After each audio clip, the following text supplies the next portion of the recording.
Hey, G3XE here, and school is out. That's right, final exams are over. Summer semester is coming up for me, but, it's not going to be too bad. Got some other stuff I'm doing this summer as well, and looking forward to that. And so, because of the allotted a little more extra free time, I'm going to post a double dungeon workshop today, so 2 dungeon workshops. Today, or this episode, I guess, is about something I think about a lot, and then my thoughts on it, which is DM energy. You only have a limited amount of resource that you can spend, time, energy, and all that. But you don't want to waste it by just putting it all your work in a bunch of stuff that the players never see. Which is why I'm never really a fan of, like, oh, I'm going to create my own world. Like, right the first time you DM, you're like, okay, I'm going to create my whole entire world. It's like, it takes a lot. I mean, you can work on it and for a while, but, like that, it's always, I think new DMs tend to bite off more than they can chew. Or at least in my experience, I did. So you have this limited amount of time, and limited amount of resources and energy you can spend on it. So I was thinking about, okay, well, what is the most important to work on? The things that DMs kind of piece together and prepare before is the elements of the story, the people, places, and things, I think. Like, plot, I guess, but you should really leave a lot of the plot up to your players. If you're spending all your time just writing down what's going to happen plot-wise, you're going to have, like, a really railroaded session. So we got the people, places, and things. So first off, things. That one I kind of dismissed at the very beginning because I was like, okay, people aren't gonna, you should not spend all your energy working on, what every little thing that's gonna be in a room or something, right? So like the broom and there's a dustpan and that's not, and even the magic items and things like that. It's like that. You just can look in the book, take a handful of them, write them down, like 6, and then just roll a d6, or pick one you think makes the most sense. Pretty easy, so don't spend that much time on things. People seem good at first, but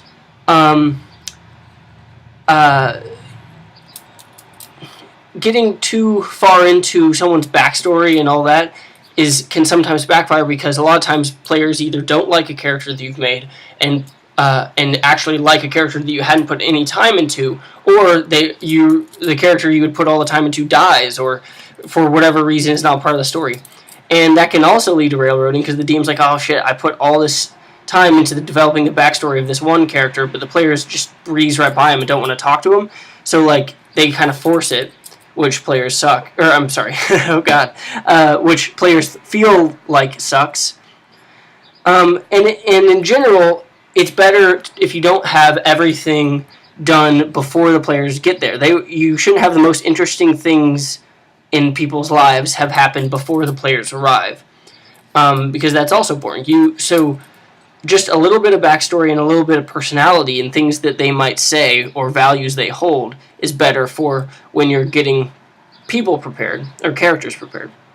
Because in the end, the players are going to decide what characters that they want to interact with most, and hopefully the most exciting things that will ever happen to those NPCs will happen because of the players. So that leaves us with the final thing, which I was like, oh, it's staring me right in the face, the obvious answer. Places or setting. Setting is very important. Setting is not only the place, specifically the small location, specifically where you are in the world, it's also the feeling of the world, the biome, the weather, the themes that are shown through setting. Setting is the one thing that you can put in tons and tons of DM energy in and always have it pay off, because the more detail you put in, it doesn't matter where the players, what direction they decide to head into, you can always like have the landscape and other things worked out. And that's something that players can't actively really change with their character, right? So a player character could just dismiss an NPC that you put a lot of work into. But if a player character is stuck in a desert, they can't just be like, I don't like deserts. I'm going to leave the desert. Because then you're just like, okay, well, leaving the desert is an adventure in itself. You don't want to like punish them and be like, no, you're going to stay in the desert for years and years. But I guess what I'm getting to is that settings is key. If you have limited amount of DM time and energy, put it into the settings. So what does that entail? Well, I think it entails a little bit of thinking about themes, and then a lot of compilation of pop culture and small ideas until you have a whole, almost like a board with all these different pictures glued on, like a mapped out, in no particular way, but just to get all the creative juices flowing. So, for example, let's take desert, I guess.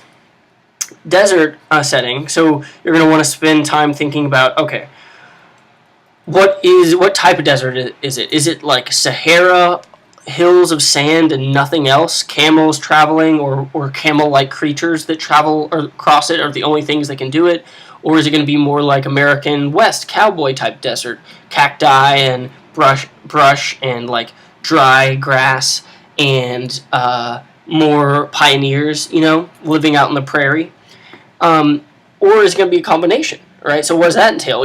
Maybe you connect the pyramids of Egypt style, and you have pyramids, but you also have cowboys, and you take from the real world and mix it all together. So with that, then you start thinking about, okay, well, what's the weather going to be like? Obviously, it's dry because it's a desert. How often does it rain? Is the rain connected to celestial events, gods and such? And then now you're getting into religion. Now you're like, okay, well, do they worship like a rain god? What's the deal? Or a sun god? Then you can bring in Ra, but then maybe mix in that with like Native American mythology and like wendigos and things. And suddenly you have all these different cool things that you can draw from.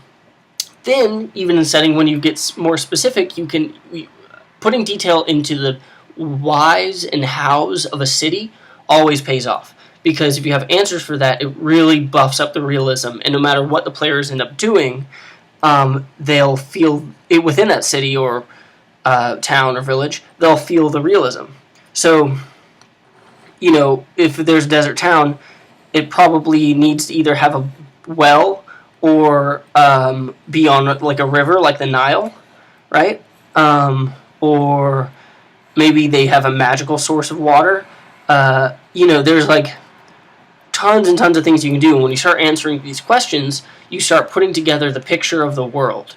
And the more detail you go into, that work will never not pay off. Or I should say, will always pay off. It is key to do that work. Because while if I put all the work into this one NPC and this whole adventure idea that I have following that NPC, the players can just show up and go, and he's like, please, can you help me find my daughter? And they're like, how much will you pay me? And he's like, I have no money. And then they're like, later.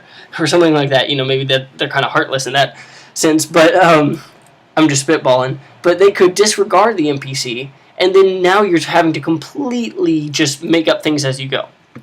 Or find an awkward way to railroad them back into that quest, which they'll know because players are smart. So instead of putting all that energy into that, you could be putting all your energy into what is the town like. You don't have to map it out. You don't have to have exact every building. What's that? I just think that drawing interesting themes and ideas. So the desert makes me think of scorpions. It makes me think of mummies.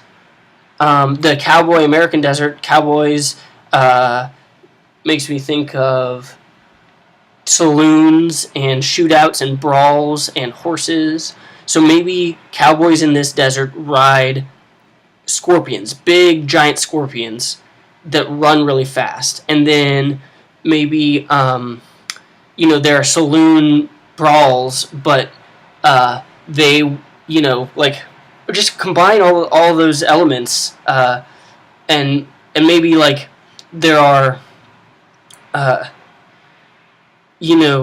pyramids being constructed by enslaved people like the Egyptians did, and then the cowboys are like people who revolted, slaves who revolted, and I say cowboys, but I'm imagining like leather duster wearing, cowboy hat wearing rebels, I guess, and then they will be fighting against that, and that could already be an adventure hook. And players are just going to think cool things are cool, and they'll gravitate toward them instead of having stories. So, long-winded way to say, where should you put your DM energy in your creating? And then my answer is setting, setting, setting. Thanks.